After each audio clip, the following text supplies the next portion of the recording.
Olha, irmãos, eu tô no trânsito agora meditando, pensando em como assuntos tão fundamentais do Evangelho são tão desprezados, né? Eu fiz um post falando sobre o eterno propósito que o Senhor tem para a igreja, para os eleitos, né, de exercerem uma missão de reis e sacerdotes sobre as nações.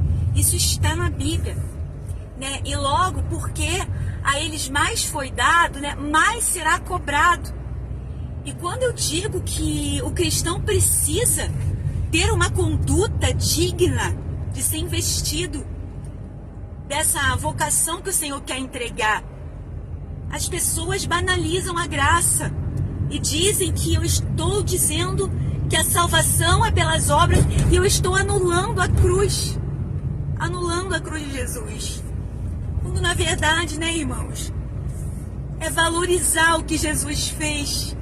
É justamente o contrário, é você dar valor ao que Ele pagou por você e não banalizar a graça e fazer a sua parte, não jogar no colo de Jesus a responsabilidade que é nossa, e isso são obras. Que responsabilidade? De renunciar ao pecado, de se santificar, de mortificar o seu eu, muitas vezes pagando um preço de ser chamado pelo mundo de quadrado, né, de um monte de coisa.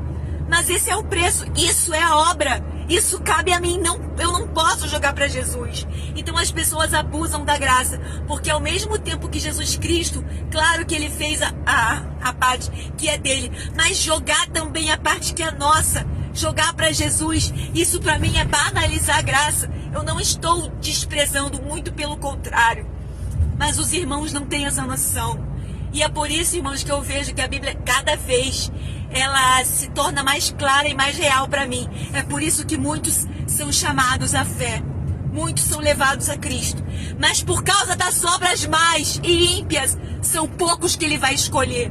Porque as obras contam sim. Obras de fé. A Bíblia diz que são os atos de justiça dos santos. São as obras que adornam os santos. Os santos serão vestidos com vestes brancas de linho fino. E a Bíblia diz, estes são os atos de justiça dos santos. Não é de Cristo, não. É o santo que pratica as obras.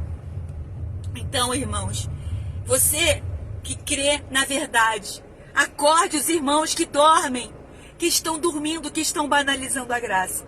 Porque, irmãos, a salvação de muitos, se levar um evangelho barato desse jeito, gratuito, como se fosse tão de graça assim, é de graça, mas ao mesmo tempo não é. E as duas coisas andam juntas. O apóstolo Paulo e Tiago não entraram em contradição quando um disse que as obras não salvam, as obras da lei.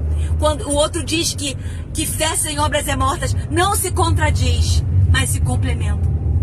Então, irmãos, pregue a palavra, anuncie a responsabilidade que o cristão tem como eleito do Senhor, que recebeu a fé de fazer valer o seu chamado e acordar. E quem sabe haja tempo de ainda tirar muitos que já estão andando no caminho da condenação por causa de um evangelho barato. Amém.